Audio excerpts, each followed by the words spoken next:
Hey everybody, it's John. So for today's cocktail, I'm going to teach you 3 things every bartender should know how to do. First thing is how to chill your glasses. It's very simple. When you start making your drink, put ice in your glass. And then you can put a little bit of water in there too. And then by the time you mix your drink, your glasses will be nice and chilled. You can also put them in the fridge and keep them there, or in the freezer rather. That's a really quick fix. The second thing I'm going to teach you is how to make a proper pre-prohibition martini. And the third thing I'm gonna teach you is when to stir and when to shake a drink. So when you think of a martini today, you think of like 5-6 ounces of really cold vodka in a big cocktail glass with like 3 olives in it. That was not the original martini. The original martini was a small little delicate drink. It had 2 ounces of gin, 3/4 of an ounce of dry vermouth, and a secret ingredient called orange bitters, which you can get pretty much anywhere on the internet or at your local specialty cocktail or wine store.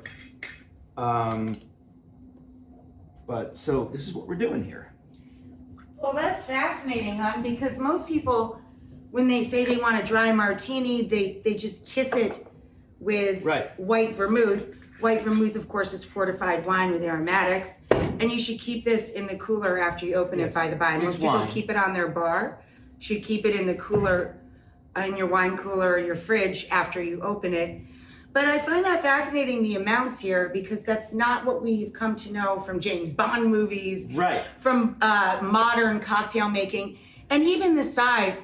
You know, when we talk about cocktails from when our folks were young, they were literally this size. They were a few ounces. They weren't these big, giant drinks. Right, it was just supposed to be a little something you sipped on before dinner. Sipped. Yeah.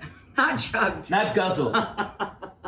So now a martini is no offense to James Bond, a cocktail that should be stirred, not shaken. And the reason for that... Not to bruise the gin.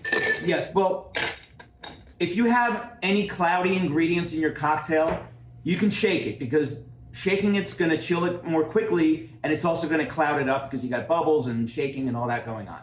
If all of your ingredients are clear, like in this, and clear doesn't have to be like clear, literally clear. A Manhattan is another cocktail with all clear ingredients, even though they're brown.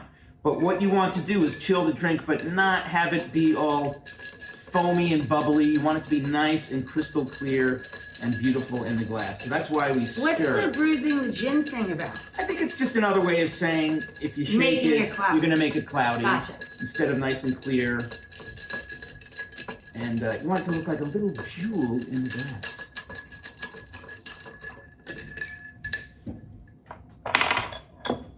And I just dropped that on the ground.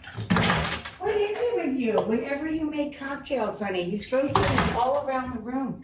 Did you just throw ice on the floor? No, I just threw this on the floor. Can you get me another one? Yes, babe. Thank you, honey. So, the other thing about a martini is... Here's a clean one. Perfect. Is the Garnish, back in the day, pre-prohibition, was actually a lemon twist, not an olive. So that's what we're gonna garnish with now. And I'm gonna show you how to do it. You can get one of these things, it's called a channel knife. And those are really handy. You just kind of zip it around the skin of your citrus and it goes right in the glass. Or you can just use a regular, ordinary vegetable peeler and peel off some of your skin, and then take it skin side down and twist it over the glass. You can see the oils express right into the drink, and just drop it in. Wow, that's beautiful. Thank you. Here's your little delicate cocktail. Cheers. I should not be holding this glass. Cheers, I am everybody. infamous for breaking glasses. That my sister gave us these. They're antiques. I'm never allowed to touch these. I think it's just for the special occasion of making the television show. Look how it's not bubbly. It's just and nice and clear. look how tiny it is. See, this is a proper cocktail.